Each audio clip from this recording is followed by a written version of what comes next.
Assalamualaikum warahmatullahi wabarakatuh. Perkenalkan, saya Muhammad Imamuddin Cahyo Pratama dari kelompok 2 akan membawakan presentasi dengan judul Tujuan Studi Hukum Islam bersama dengan teman saya Nasihatul Ula. Saya akan membacakan latar belakang yang terdiri dari 4 objektif, yaitu tujuan, Quran dan hadis, hukum, dan pandangan. Tujuan dari Maqasid al-Syariah.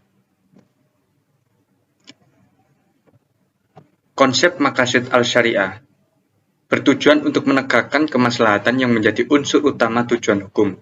Keberadaan Maqasid al-Syariah merupakan sebuah metode ikhtiar pengembangan nilai-nilai yang ada dalam syariah dalam memberikan alternatif pemecahan berbagai permasalahan kehidupan sosial kemasyarakatan umat.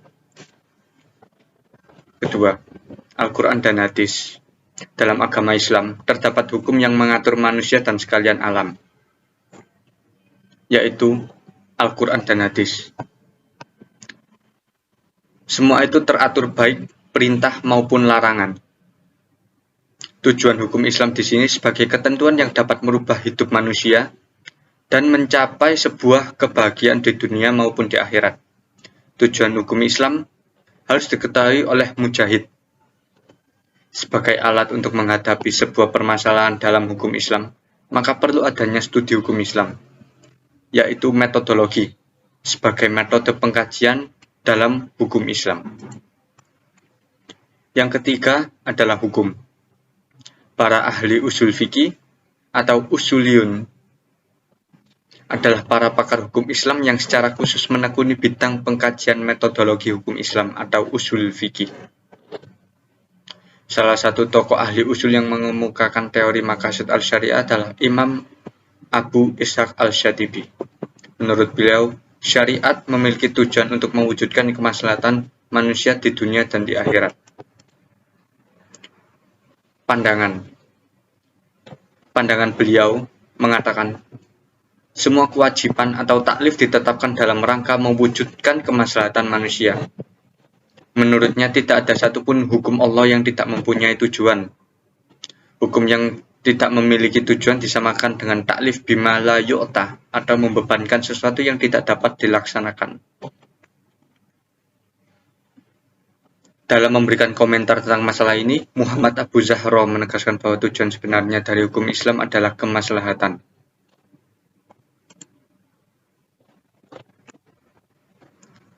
Pandangan yang terakhir yaitu penekanan Maqasid al-Syariah oleh Syatibi pada umumnya bertitik tolak dari kandungan ayat-ayat Al-Quran yang menunjukkan bahwa hukum-hukum Allah mengandung kemanfaatan. Ditegaskan pada Al-Quran surah Al-Hud yang dipilih secara langsung oleh Al-Syatibi, yang artinya, dan dialah yang menciptakan langit dan bumi dalam 6 masa dan arsy-Nya di atas air, agar Dia menguji siapa di antara kamu yang lebih baik amalnya. Jika engkau berkata kepada penduduk Mekah, sesungguhnya kamu akan dibangkitkan setelah mati, niscaya orang kafir itu akan berkata, inilah hanya sihir yang nyata.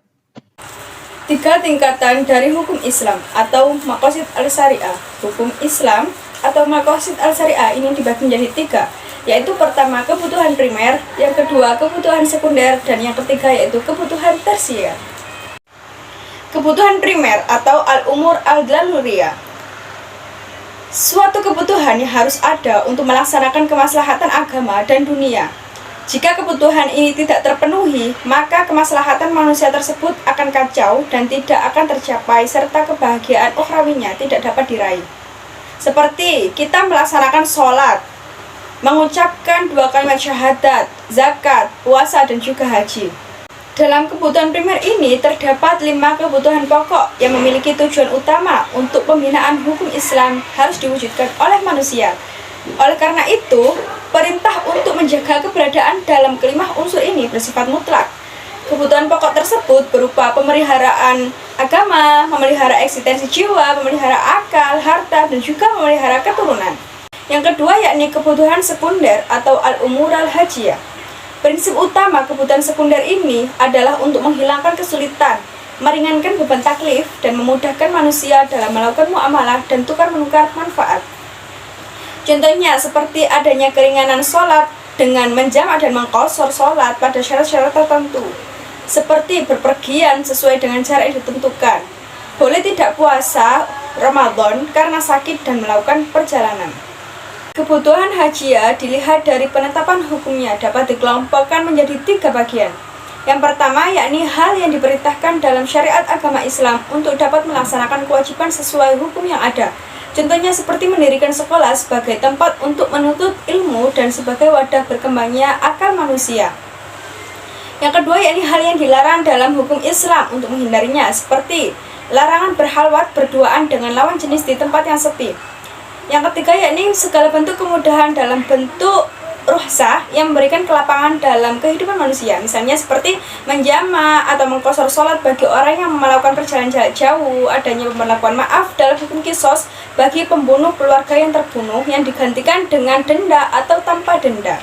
Yang terakhir yakni kebutuhan tersier atau al-umur al-tahsiniyah. Kebutuhan ini pada prinsipnya untuk mewujudkan akhlakul karimah menuju kesempurnaan hidup manusia. Artinya, jika kebutuhan ini tidak terpenuhi, tidak sampai berakibat hidup manusia sekacau bila kebutuhan primer tidak terpenuhi, dan tidak sampai membawa kesulitan atau kesusahan, seperti tidak terpenuhnya kebutuhan sekunder. Pengabdian terdapat kebutuhan tersier hanya dianggap kurang harmonis oleh pertimbangan pada akal sehat dan hati nurani. Contohnya seperti menutup aurat, baik di dalam maupun di luar, menunaikan sholat, membersihkan badan, pakaian dari kotoran dan najis. Syariat juga memberikan aturan mengenai tata cara makan dan minum dengan benar, serta mengajarkan kita akan sopan santun dan beretika. Sekian yang bisa saya sampaikan. Selebihnya saya mohon maaf. Wassalamualaikum warahmatullahi wabarakatuh.